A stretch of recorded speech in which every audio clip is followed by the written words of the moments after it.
Así que vamos a comenzar.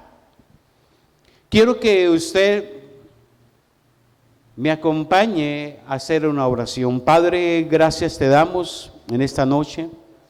Gracias por todo lo que tú planeaste para nuestra vida, para tu iglesia, para nuestra familia, Señor, para Neiva, para Colombia y el mundo entero, Señor. Padre, estamos agradecidos, Señor, porque nos has permitido vivir este día, Señor. Y de seguro todos los planes, Señor, que tú has diseñado, Padre, se cumplen en este día.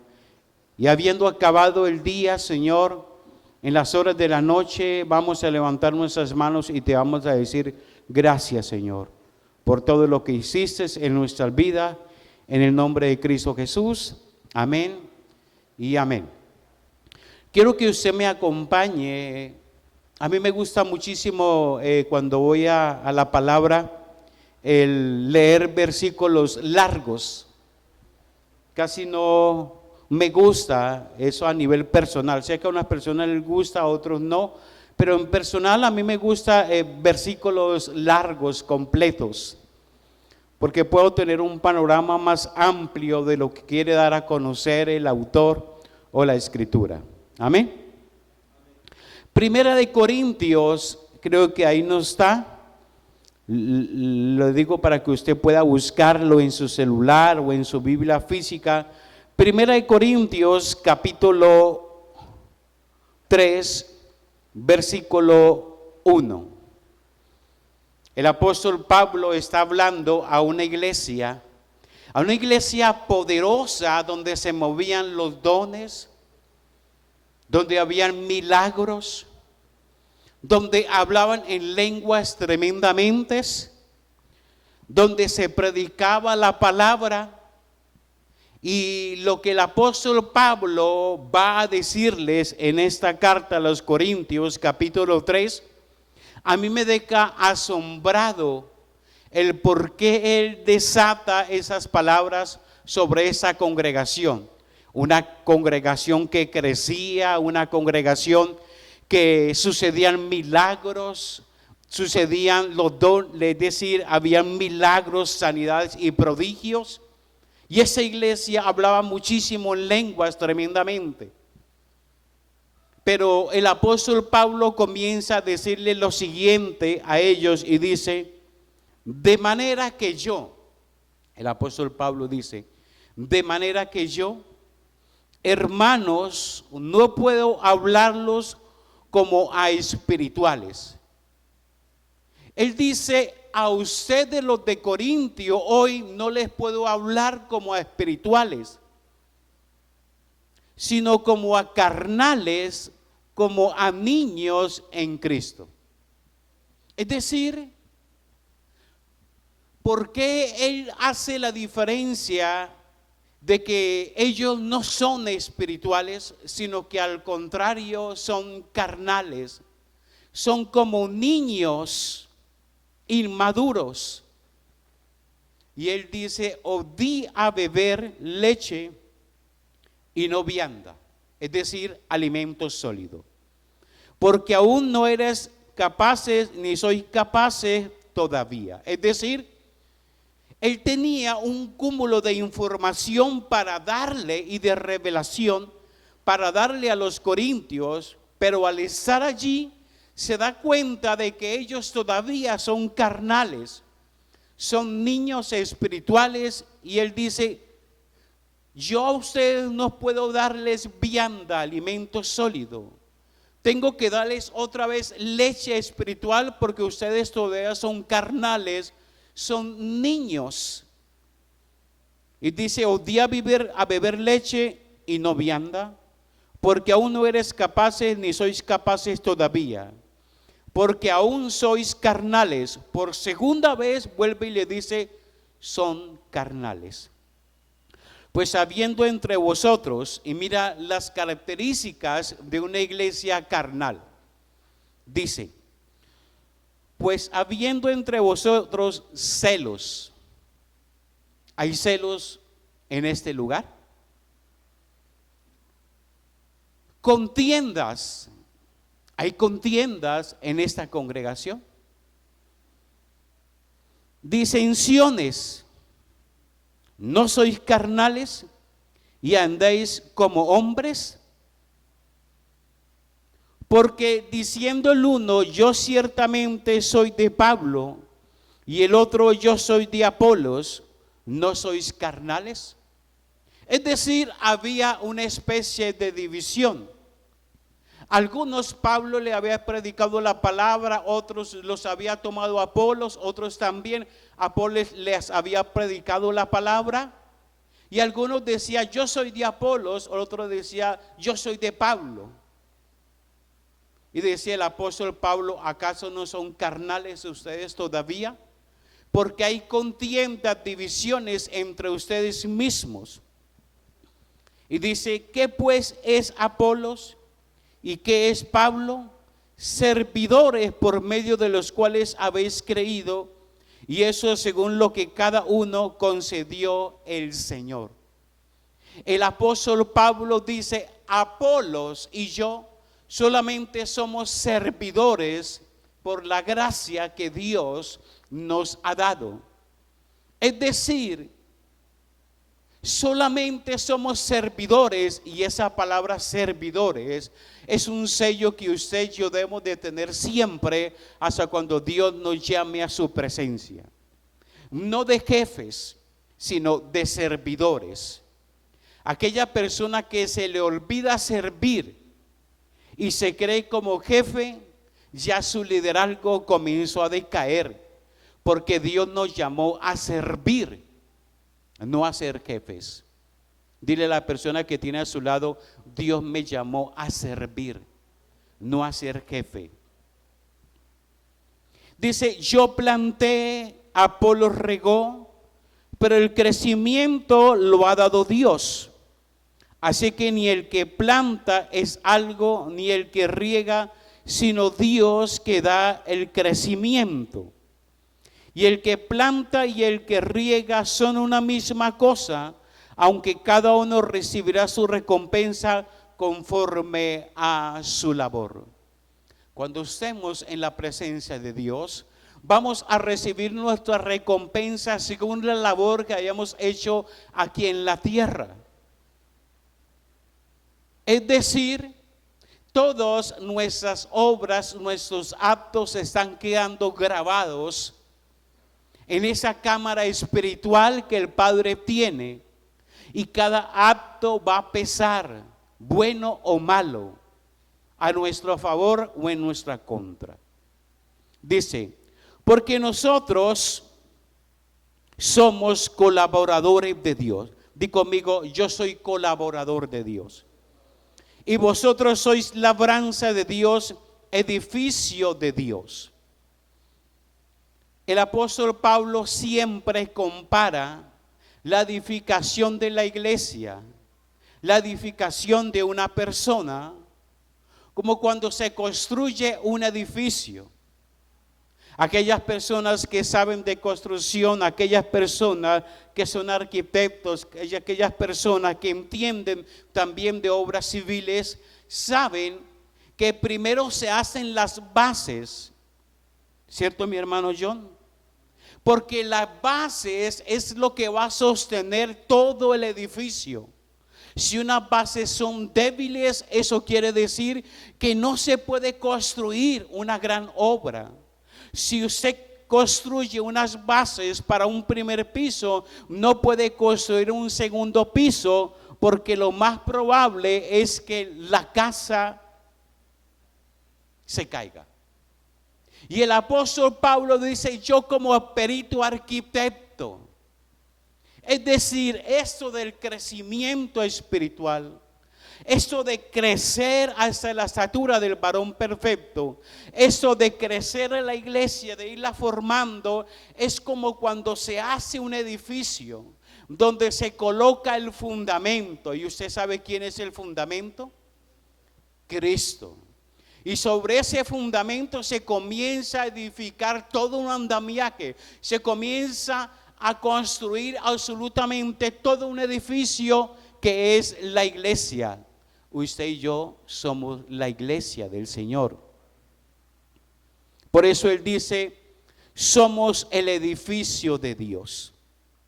Conforme la gracia de Dios que me ha sido dada, yo como perito arquitecto puse el fundamento, Cristo, y otro edifica encima, pero cada uno mire cómo sobreedifica. Porque nadie puede poner otro fundamento que el que está puesto, el cual es Jesucristo. Ese es el fundamento, Jesucristo. Y si sobre ese fundamento alguno edificare, y hay una serie de materiales, oro, plata, piedras preciosas, madera, heno y hojarasca. La obra de cada uno se hará manifiesta, porque el día la declarará, pues por el fuego será revelada, y la obra de cada uno será el fuego de la prueba o la probará.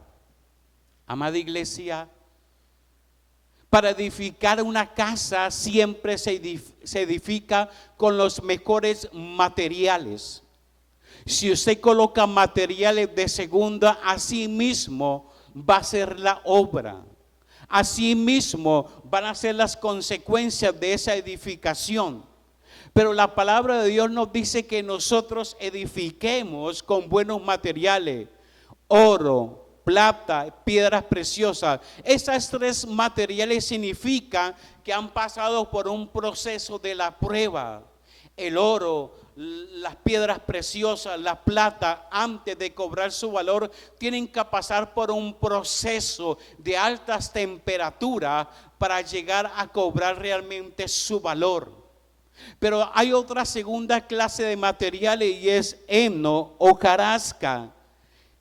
Si alguien construye su casa con eso, eso significa que su casa realmente no aguantará el paso del tiempo, ni el clima, ni nada, sino que habrá grande ruina. Y así es la obra de Dios. Necesitamos edificar sobre el fundamento que es Cristo. Cristo y solo Cristo. Dice, ¿no sabéis que soy el templo de Dios y que el Espíritu de Dios mora en vosotros? Usted y yo hemos sido revestidos. Su Espíritu está unido al Espíritu Santo. Entonces, amada iglesia, ya que usted y yo somos el templo de Dios, el edificio de Dios, el edificio no es este.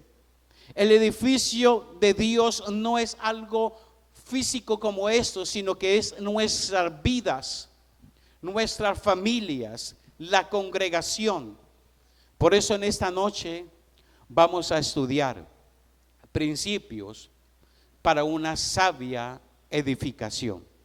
Di conmigo, principios, y ese es el título de la palabra. Principios para una sabia edificación. Y hay 4 principios fundamentales que todo edificador, que todo líder, que todo padre de familia, que cada hijo de Dios debe tener en cuenta para la sabia y eficiente administración de la vida, de los recursos que Dios nos ha dado. Y el primer principio que Dios quiere que nosotros podamos tener claro en esta noche es el principio de responsabilidad. Di conmigo, el principio de responsabilidad. Y eso lo encontramos en el libro 1 Corintios capítulo 3 versículo 1, que nos dice, y yo, hermanos, no puedo hablarlos como a espirituales, sino como a carnales, como a niños en Cristo Jesús. Amada iglesia, cuando usted adquiere una propiedad, tiene derechos. Los administradores, cuando alguien coloca un administrador, ese administrador tiene responsabilidades. Así que tenemos que ser edificadores fieles en la obra de Dios. y tenemos que actuar como servidores y no como jefes. Usted y yo tenemos la gran responsabilidad de edificar nuestras vidas en Cristo Jesús. Pero nosotros podemos dejar de ser fieles edificadores cuando ignoramos el propósito, cuando ignoramos el diseño y cuando ignoramos el fundamento y cuando mezclamos los pactos y cuando alteramos las medidas. ¿A qué me refiero? Si una persona no sabe para qué nació, para qué está en esta tierra, significa que no tiene visión, que no sabe el diseño, que no tiene propósito, que no sabe para qué Dios le colocó aquí en la tierra. Es decir, vive por vivir su vida sin un enfoque. Diga conmigo, sin un enfoque.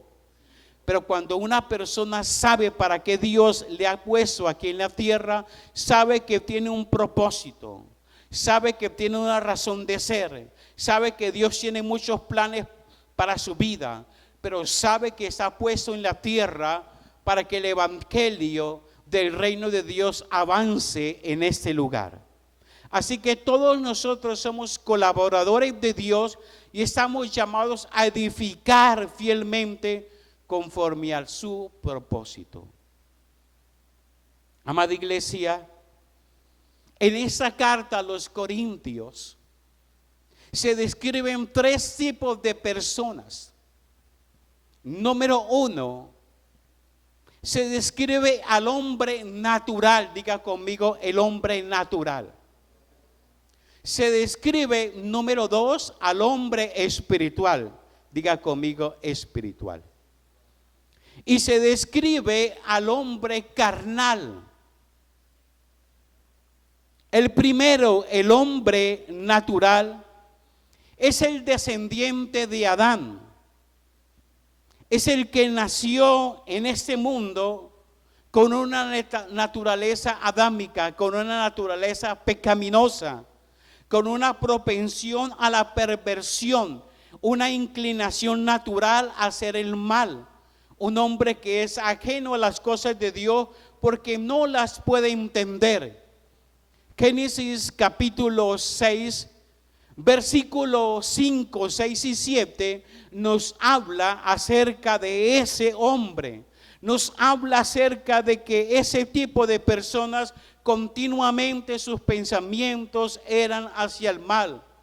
Y tanto era la maldad que llegó a oídos del Señor y Dios le pesó haber creado al ser humano, a ese tipo de persona, porque la maldad era tanta que Dios se entristeció. ¿Me hago entender en esta noche acerca del hombre natural, el descendiente de Adán? El segundo tipo de personas es el hombre espiritual, el que tiene el Espíritu de Dios. ¿Cuántos en este lugar tienen el Espíritu Santo morando en sus vidas? Pues bien, ese hombre espiritual o la mujer espiritual es el que tiene el Espíritu de Dios reinando en su corazón. Y al ser un hijo de Dios, él comprende todas las cosas que son de Dios. Y tiene discernimiento y tiene percepción espiritual. Es decir, ese criterio espiritual hace que sea incomprendido por los que están denominados por la forma de pensar del sistema de este mundo. ¿A cuántos le han dicho cuando usted comienza a hablarles acerca de Cristo, hermano, no entiendo lo que usted me está diciendo? Hermano, no alcanzo a comprender lo que usted está diciendo. Porque usted lo posee una naturaleza divina, que entienden las cosas del Espíritu, pero ellos allá afuera no entienden las cosas espirituales. Por eso para él es locura todo lo que usted le está enseñando. Él no las puede discernir porque no tienen el Espíritu Santo reinando en su corazón, fundido en su espíritu. Y el tercer tipo de persona es el creyente, que nosotros llamamos creyente carnal.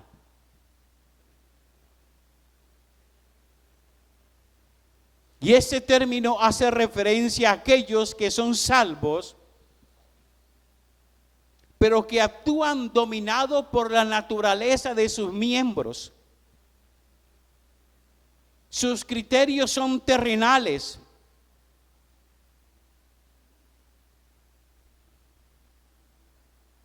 El creyente carnal es un hijo de Dios, que es salvo, claro está, pero no está siendo transformado en su vida sencillamente porque no ha rendido cada área delante de Dios.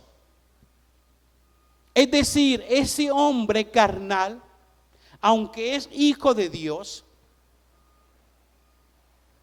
aunque asiste a la iglesia, aunque ha escuchado la palabra de Dios, sigue dejándose dominar por sus miembros, por el pecado, por la carne. Si usted quiere tener una definición más amplia acerca de qué es un hombre carnal, usted puede buscar en su casa para que lo escriba hoy, Romanos capítulo 7, versículo 14.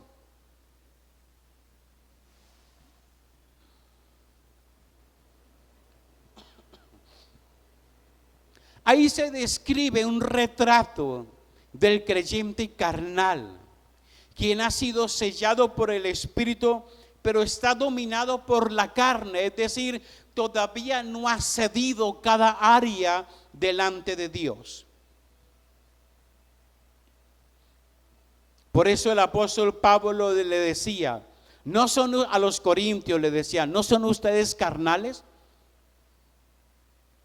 Les traigo vianda, pero no son capaces de tomar la vianda, por lo tanto les voy a dar leche espiritual. Y 2 veces le dicen, ustedes corintios son carnales, son niños espirituales todavía. Por lo tanto, cuando se habla de una persona carnal, significa que esa persona está caracterizado por la carne. Se refiere a alguien que puede y debería hacer las cosas de manera diferente porque es un hijo de Dios, pero no las hace. Pablo le dice que son creyentes carnales a los corintios.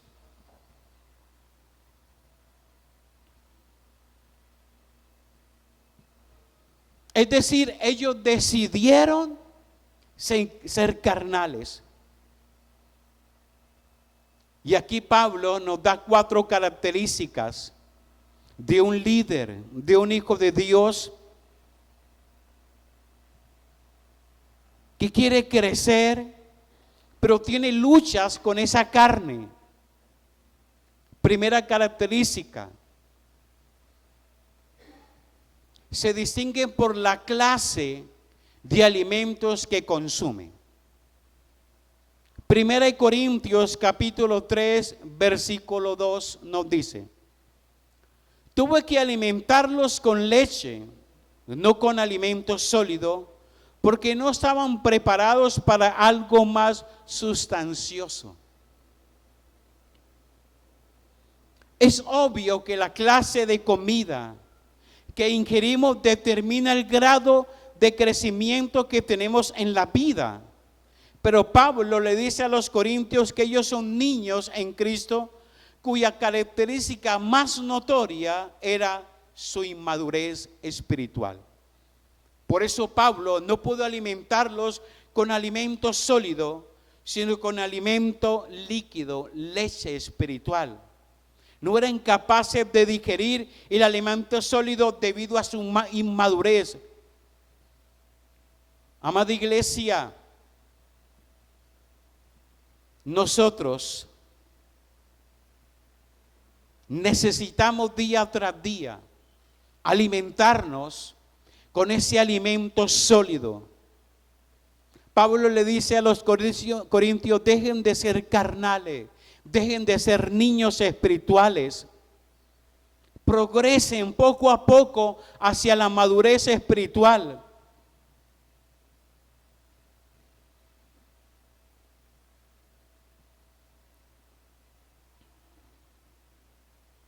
Necesitamos pasar de un estado de infancia espiritual a un estado de madurez espiritual día tras día. Ahora bien, cuando un hijo de Dios se queda en un estado infantil, es indocto de la palabra de justicia. Hebreos capítulo 5, versículo el 12 en adelante nos dice, porque debiendo ser ya maestros, después de tanto tiempo, tenéis necesidad de que se os vuelva a enseñar cuáles son los primeros rudimentos de la palabra de Dios, y habéis llegado a ser tales que tenéis necesidad de leche y no de alimento sólido.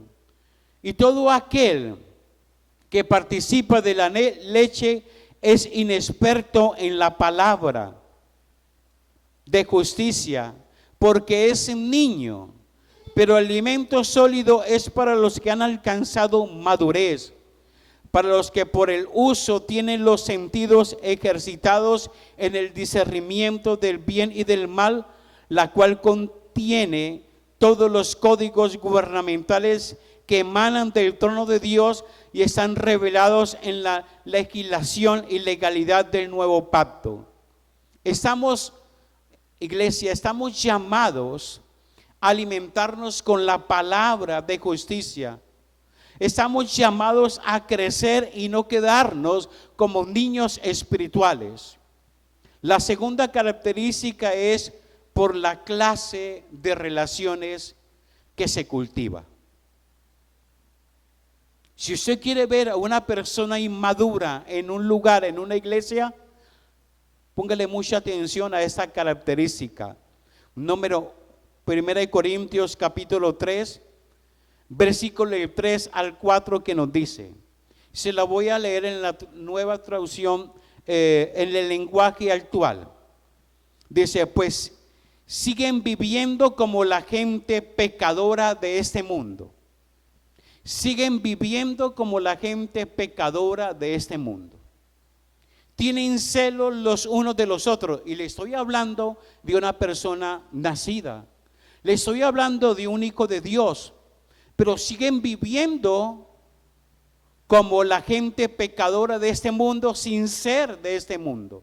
Dice, tienen celos los unos de los otros. Y pelean entre ustedes. Porque cuando uno dice, yo soy seguidor de Apolos, y el otro contesta, yo soy seguidor de Pablo, están actuando como la gente de este mundo. ¿No se dan cuenta que así se comportan los pecadores? Cuando usted dice, yo soy de tal iglesia, yo soy de la otra iglesia, yo soy de tal pastor y yo soy de otro pastor, nos estamos comportando como niños espirituales. ¿Acaso fue Apolos y Pablo el que murió por nosotros? Ellos solamente están edificando sobre el fundamento que es Cristo Jesús. Pablo dice que la evidencia de su inmadurez, de su infancia espiritual y la carnalidad de los corintios era que eran celosos, eran propensos a meterse en contiendas, a fomentar disensiones o divisiones. Esa conducta es propia de alguien que es inmaduro y carnal.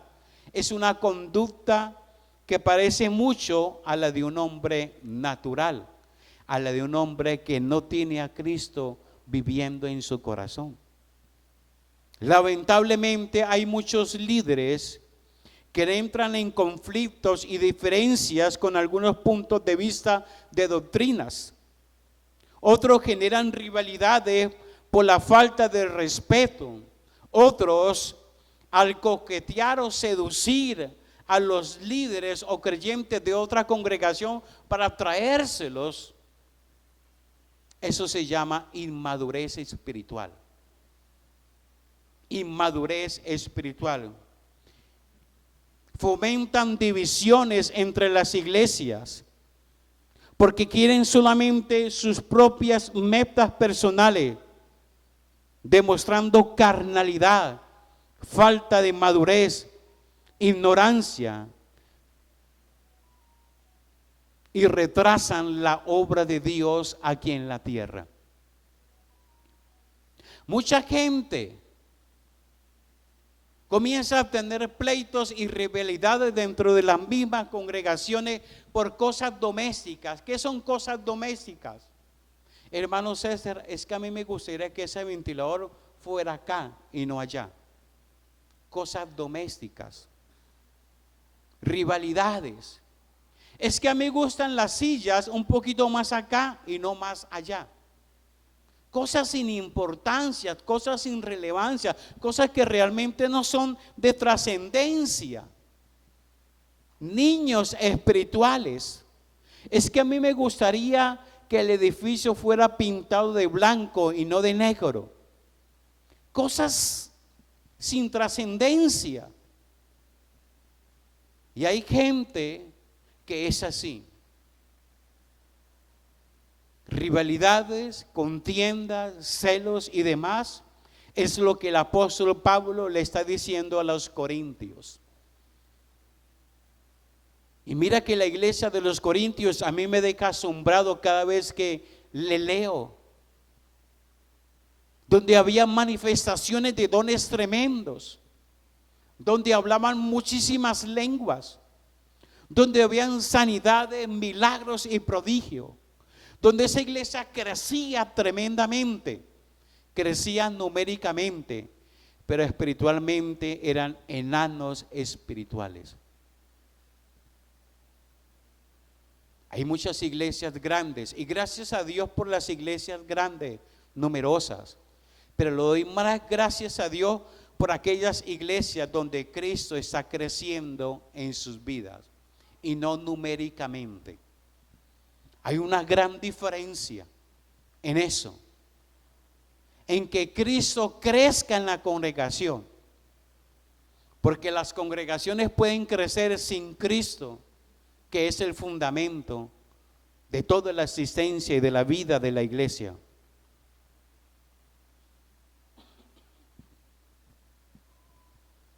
Así que cuando Pablo recrimina fuertemente a los corintios por su conducta irresponsable, les hizo saber que ellos no estaban calificados para juzgar al mundo. Es decir, porque tenían una conducta infantil. Mira, yo quiero que usted pueda escribir esto para que se lo lleve en su corazón y en su mente. Jamás el padre va a delegar sus negocios a niños caprichosos y llenos de rabietas por asuntos domésticos. Se lo repito, jamás el padre va a delegar sus negocios a niños caprichosos y llenos de rabieta por asuntos domésticos. Necesitamos ser maduros espiritualmente y la madurez se va adquiriendo día tras día a través del conocimiento de Cristo, de la revelación, de la intimidad, de deleitarnos, de escudriñar la palabra como se escudriña un tesoro día tras día. Es algo intencional. No es algo que diga usted de la noche a la mañana, abracadabra, patas de cabra, y cómo está de maduro el hermano. No. La madurez es un proceso que se lleva día tras día y es un proceso intencional. 3. Por la clase de materiales que construye.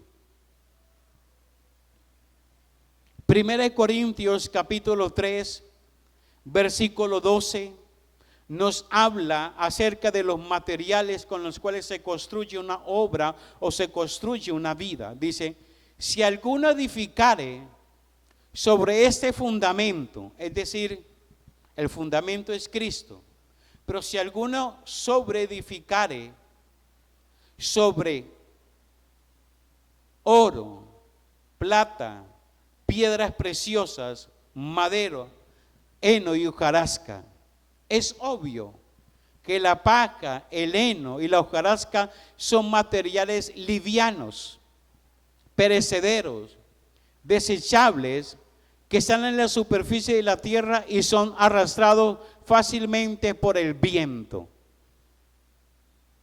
Imagínese usted construir su casa física con esos materiales, heno, hojarasca y demás. El primer viento se lo lleva. Imagínese construir una vida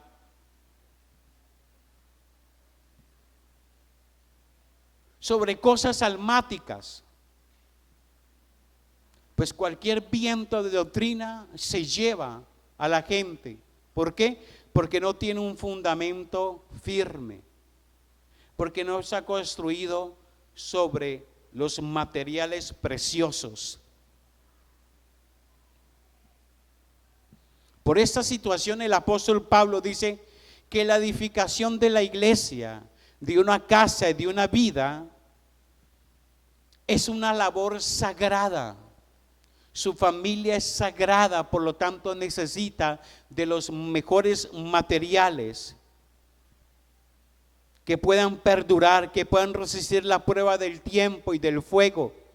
Sus hijos necesitan ser edificados para cuando lleguen a la universidad ellos sepan que cualquier viento de doctrina no lo va, digamos, a zarandear, no lo va a desestabilizar. ¿Por qué? Porque de casa han sido bien fundamentados.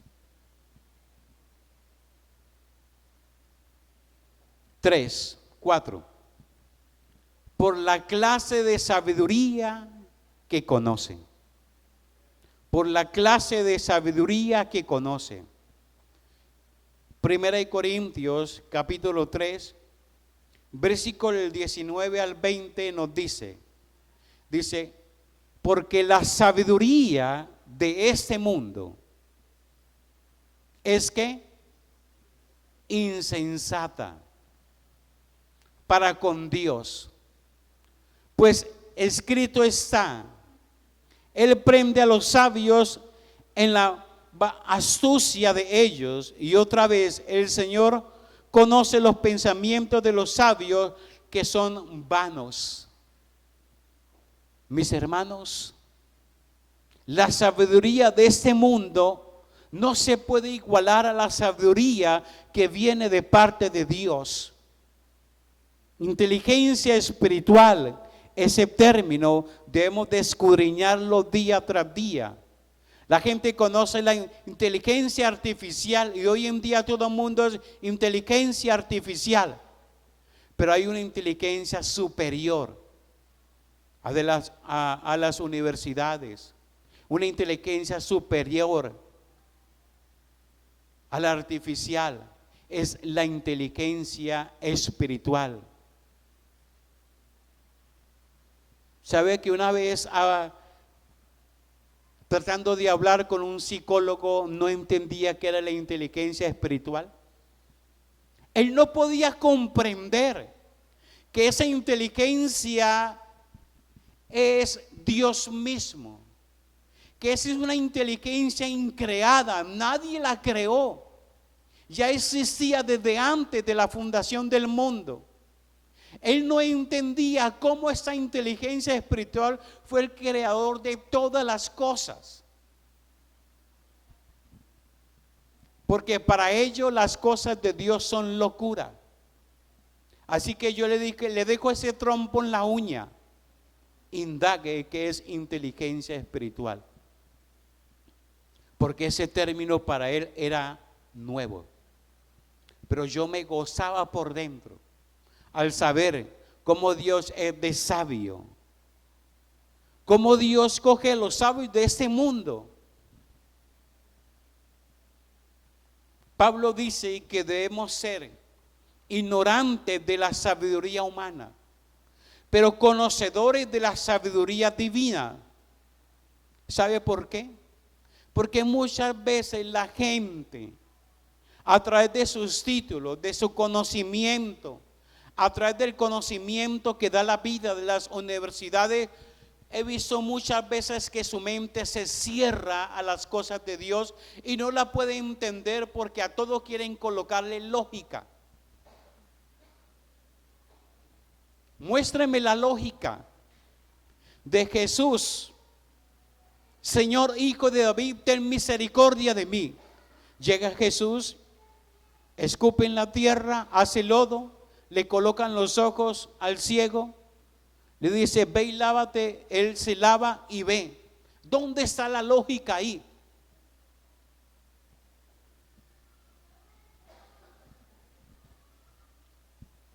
La sabiduría humana no alcanza a comprender. Nuestra mente no alcanza a comprender la sabiduría de Dios. Para comprenderla se necesita que el Espíritu Santo revele en mi espíritu todo lo que el Padre me permite conocer. Inteligencia espiritual llama eso.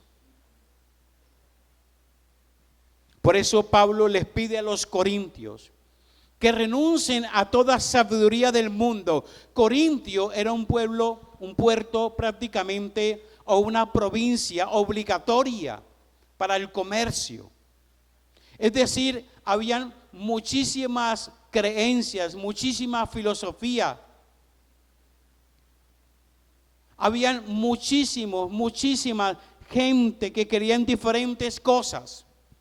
Y el apóstol Pablo le dice a los corintios, renuncien a toda sabiduría del mundo y a todo humanismo, a toda filosofía centrada en el hombre, pedagogía centrada en el niño, e incluso significa ser llamado un ignorante. Hágase un ignorante.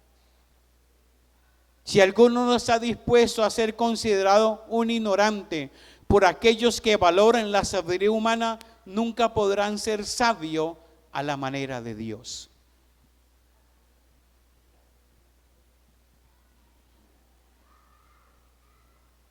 Por eso, en esta iglesia no predicamos mensajes motivacionales. Ay, voy a predicar un mensaje para que el hermano se sienta bien y salga muy contento para su casa. Esos mensajes emocionales no edifican a nadie. Aquí lo que predicamos es la palabra de Dios, la verdad, el nuevo pacto.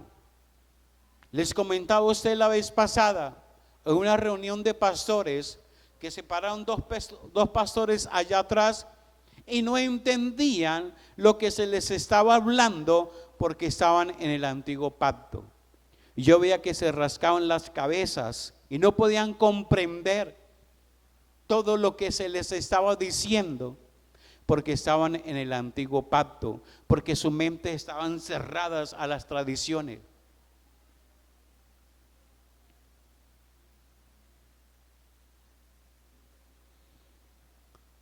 ¿En qué principio vamos? ¿Quinto? ¿Cuarto? Cuarto. 5. Eso, 5. Principio de rendición de cuentas. Principio de rendición de cuentas. 1 Corintios capítulo 3, versículo 13 nos dice: la obra de cada uno se hará manifiesta, porque el día la descubrirá, pues por el fuego será revelada, y la obra de cada uno, sea cual sea, el fuego la pondrá a prueba. Sin duda, un principio de la sabia administración es responsabilidad de rendir cuentas de nuestra gestión. Dios demanda cuentas de nuestros talentos, dones y habilidades. Si en una empresa se evalúa cada 3 meses si la empresa está creciendo o por el contrario está decreciendo, si está cumpliendo las metas o no está cumpliendo las metas, pues cuánto más nuestro Padre Celestial con los asuntos espirituales. ¿Usted cree que Dios no va a tomarme cuenta a mí de la predicación, de la enseñanza? ¿Usted cree que Dios no va a tomar cuenta a los adoradores del talento que Dios le ha dado para ser adoradores en espíritu y en verdad? Todo eso Dios nos va a tomar cuenta, y es qué hicimos con los talentos, con los dones, con las habilidades que Él depositó sobre nuestra vida. ¿Qué hicimos con nuestra vida aquí en la tierra? Dios, como buen administrador, sabe tomar cuentas. Así que todos vamos a dar cuentas ante aquella persona que es el propietario de todas las cosas. Segunda de Corintios capítulo 5 versículo 10 nos dice: porque es necesario que todos nosotros comparezcamos ante el tribunal de Cristo, para que cada uno reciba según lo que haya hecho mientras estaba en el cuerpo, sea bueno o sea malo. ¿Estamos? El otro principio es el principio de la recompensa. Primera de Corintios capítulo 3 versículo 14.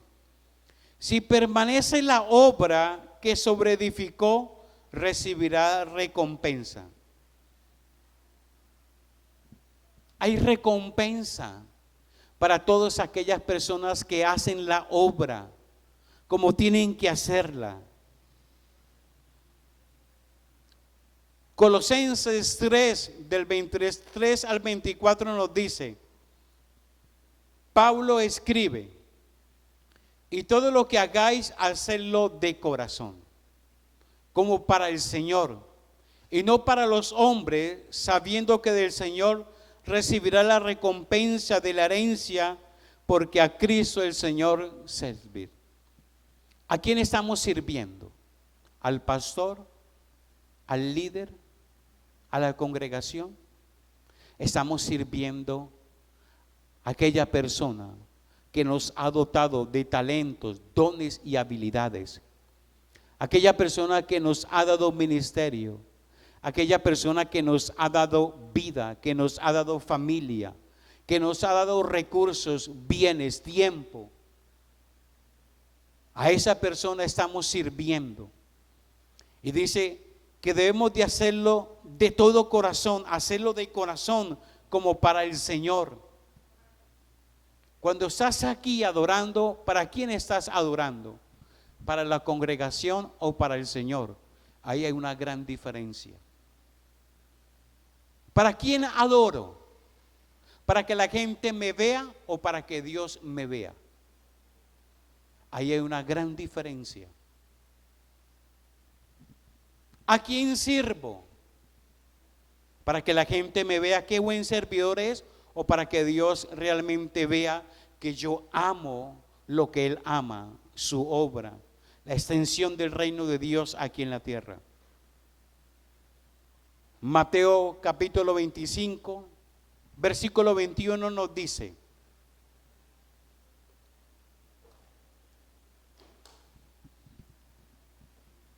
y su Señor le dijo: bien, buen siervo y fiel, sobre poco has sido fiel, sobre mucho te pondré, entra en el gozo de tu Señor. ¿A usted no le gustaría escuchar esas palabras de nuestro Padre Celestial? ¿No les gustaría escuchar buen siervo y fiel? Sobre poco has sido fiel, sobre mucho te pondré, entra en el gozo de tu Señor.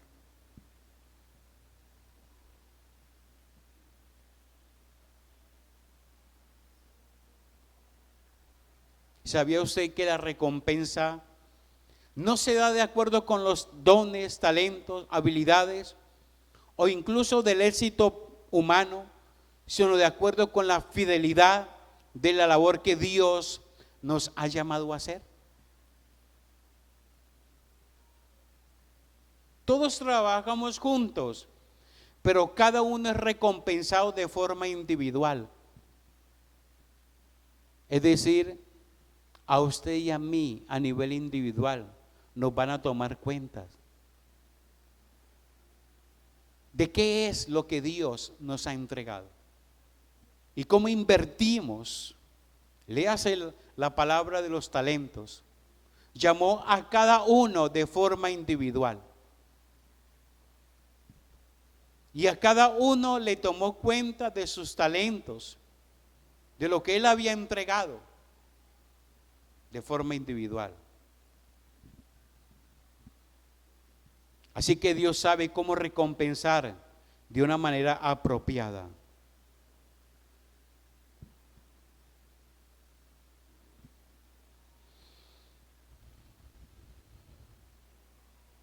Primera, el principio, y ese es el último, con este término, el principio de la propiedad. 1 Corintios 3:23 nos dice: y vosotros de Cristo, y Cristo de Dios. Y con eso el apóstol Pablo termina ese capítulo de Corintios.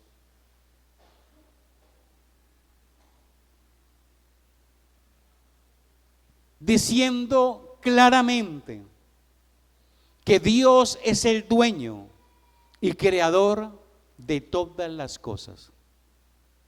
Él es el dueño de todas las cosas, lo que ven nuestros ojos y lo que no ven nuestros ojos, el mundo espiritual. Él es el dueño de todas las cosas. Por eso el Salmo 24:1 nos dice que del Señor es la tierra y su plenitud, el mundo y los que en él habitan.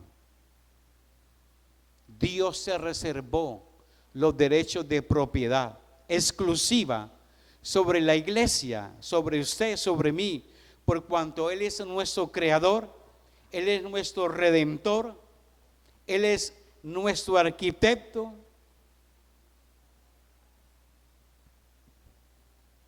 Amada iglesia,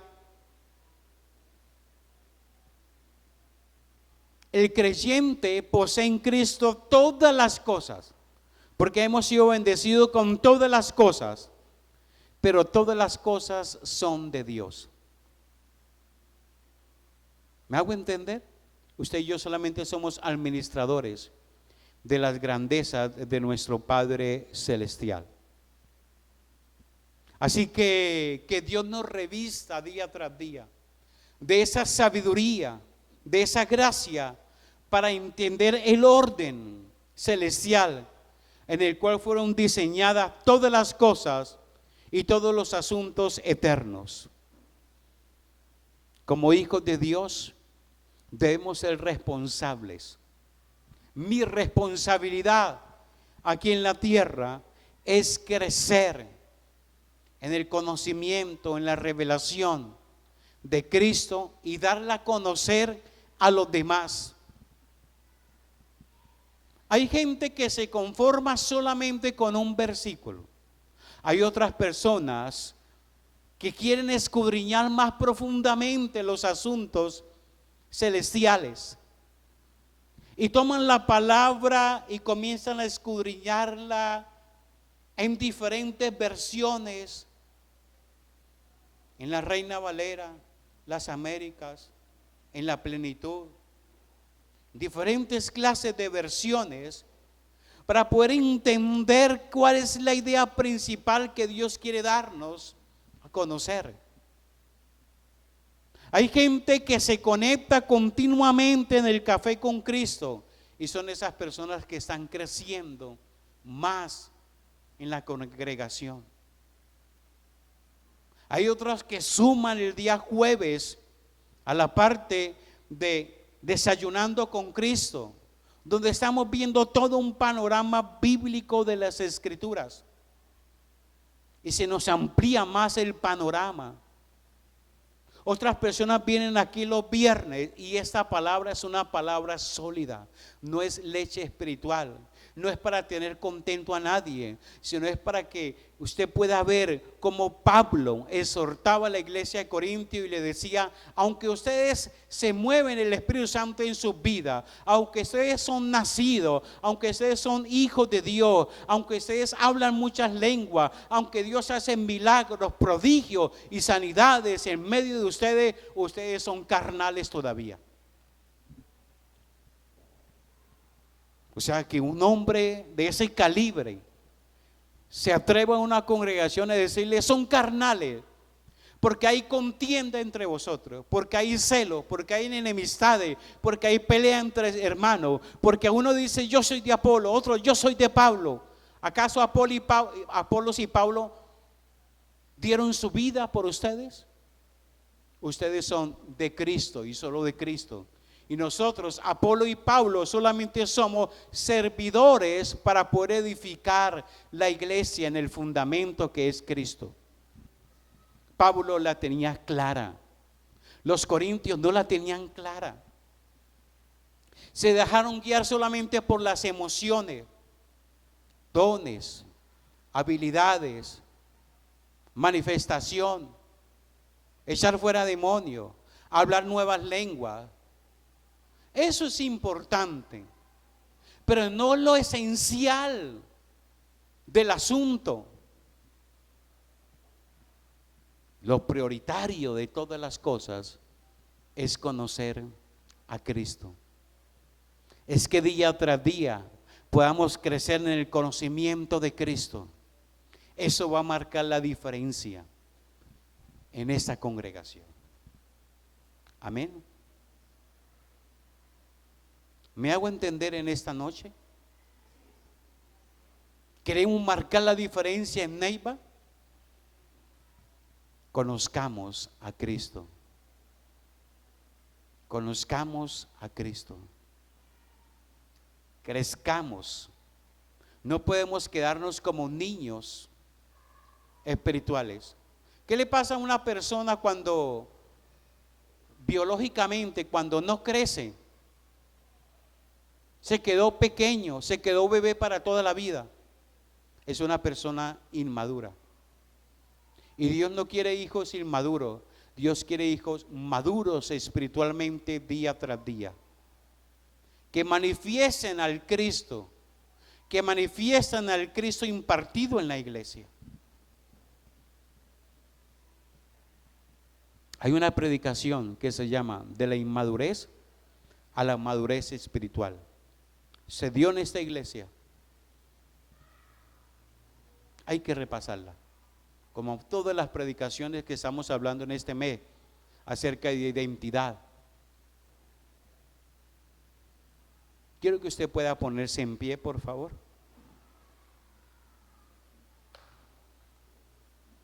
Mi Padre Celestial, muchísimas gracias te damos en esta noche. Señor, gracias por cada persona que hoy ha venido a ser edificada.